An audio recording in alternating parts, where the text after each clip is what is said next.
Assalamualaikum warahmatullahi wabarakatuh. Perkenalkan, nama Ibu Susiati, salah satu guru di SMP Negeri 2 Solokan Jeruk.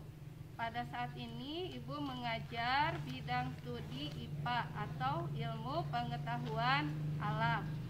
Nah, sebelumnya Ibu mengucapkan selamat pada kalian semua yang sudah diterima di SMP Negeri 2 Solokan Jeruk. Mudah-mudahan kalian nanti dalam mengikuti proses belajar mengajar penuh dengan semangat, disiplin, dan tanggung jawab. Mengingat sekarang masih masa pandemi, jadi mungkin pembelajarannya dilakukan secara daring atau online. Sehingga pada kegiatan MPLS sekarang ini juga dilakukan secara daring atau online. Nah, pada pertemuan kali ini Ibu akan menyampaikan materi mengenai wawasan wiyata mandala. Ada yang tahu apa itu arti wawasan wiyata mandala? Wawasan wiyata mandala itu terdiri dari 3 kata: wawasan, wiyata, dan mandala.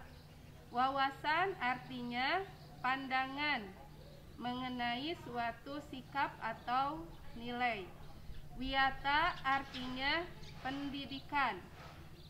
Dan mandala artinya tempat atau lingkungan untuk melaksanakan pendidikan tersebut. Jadi wawasan wiyata mandala itu bisa diartikan sebagai sikap menghargai dan bertanggung jawab terhadap lingkungan, yaitu terhadap sekolah di mana tempat kalian melakukan proses belajar mengajar. Nah, sehingga akan tercipta kegiatan pembelajaran yang tertib dan teratur. Unsur-unsur wiyata mandala. Nah, yang pertama yaitu sekolah. Sekolah di mana tempat kalian melakukan proses belajar mengajar. Yang kedua, unsur yang kedua yaitu harus ada kepala sekolah. Nah, kepala sekolah itu mempunyai wewenang dan tanggung jawab penuh terhadap penyelenggaraan kegiatan belajar mengajar. Nah, yang ketiga yaitu antara guru dan orang tua. Harus ada saling kerjasama yang erat sehingga akan tercipta suasana belajar yang tertib. Nah, yang keempat adanya warga sekolah baik di dalam maupun di luar sekolah yang menjunjung tinggi martabat dan citra guru, terutama di lingkungan SMP Negeri 2 Solokan Jeruk. Dan yang kelima, sekolah harus bertumpu pada masyarakat dan mendukung antar warganya. Itu adalah unsur-unsur wiyata mandala. Nah, sekolah mempunyai fungsi. Nah, kemudian sekolah juga mempunyai fungsi sebagai tempat penyelenggaraan PBM atau kegiatan belajar mengajar untuk mengembangkan pertama ilmu pengetahuan dan teknologi. Nah, jadi di sekolah juga itu pasti tujuan utamanya untuk mengembangkan ilmu pengetahuan dan teknologi. Nah, yang kedua yaitu untuk mengembangkan pandangan hidup atau kepribadian dari siswa-siswi yang berada di sekolah tersebut supaya memiliki akhlak yang mulia, ya. Nah, kemudian yang ketiga mengembangkan hubungan antara manusia dengan lingkungan atau manusia dengan Tuhannya.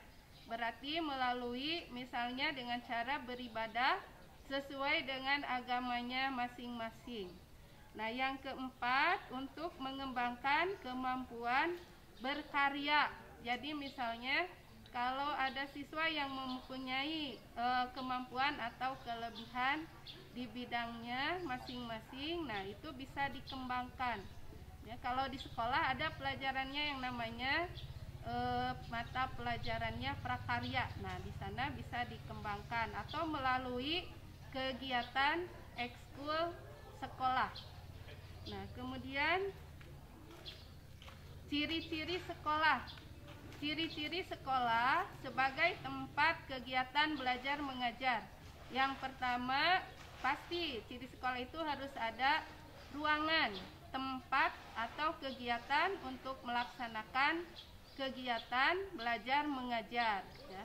Nah, kemudian yang kedua, ciri sekolah yaitu harus ada guru dan siswa untuk menyelenggarakan kegiatan belajar mengajar secara tertib dan teratur.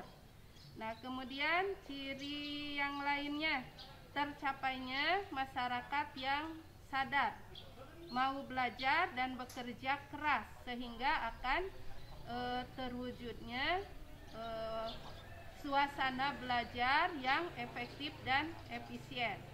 Kemudian ciri sekolah yang terakhir yaitu terbentuknya manusia Indonesia seutuhnya. Berarti selain dia memiliki ilmu pengetahuan yang bagus, juga ditunjang dengan akhlak kepribadian yang mulia.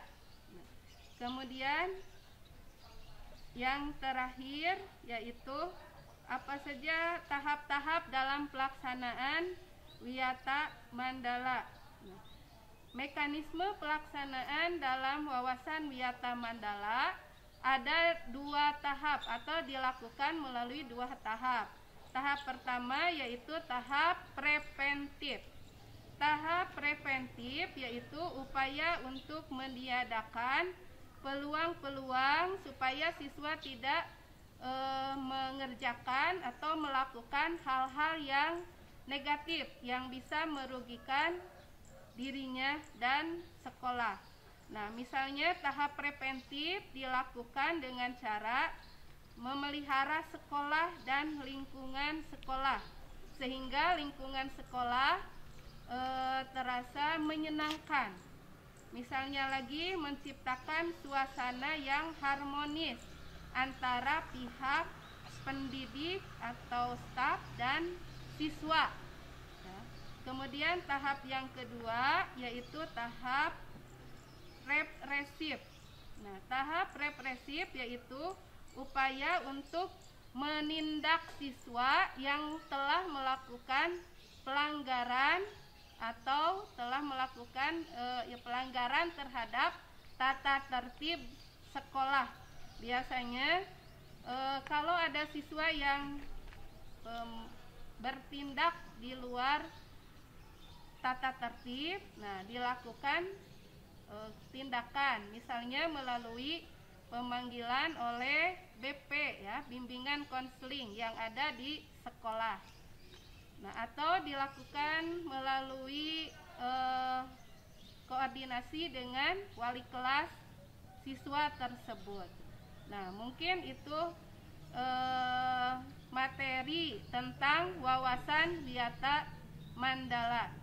Nah, untuk lebih kalian memahami tentang apa itu wawasan Wiyata Mandala, nah coba kalian sekarang jelaskan lagi secara singkat apa itu arti wawasan Wiyata Mandala.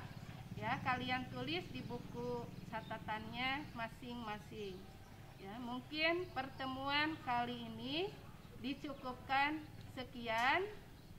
Selalu ingat, selalu menjaga kesehatan agar kita terhindar dari virus COVID-19, ya, dengan cara memakai masker, mencuci tangan di air mengalir, dan menjauhi kerumunan. Terima kasih. Wassalamualaikum warahmatullahi wabarakatuh.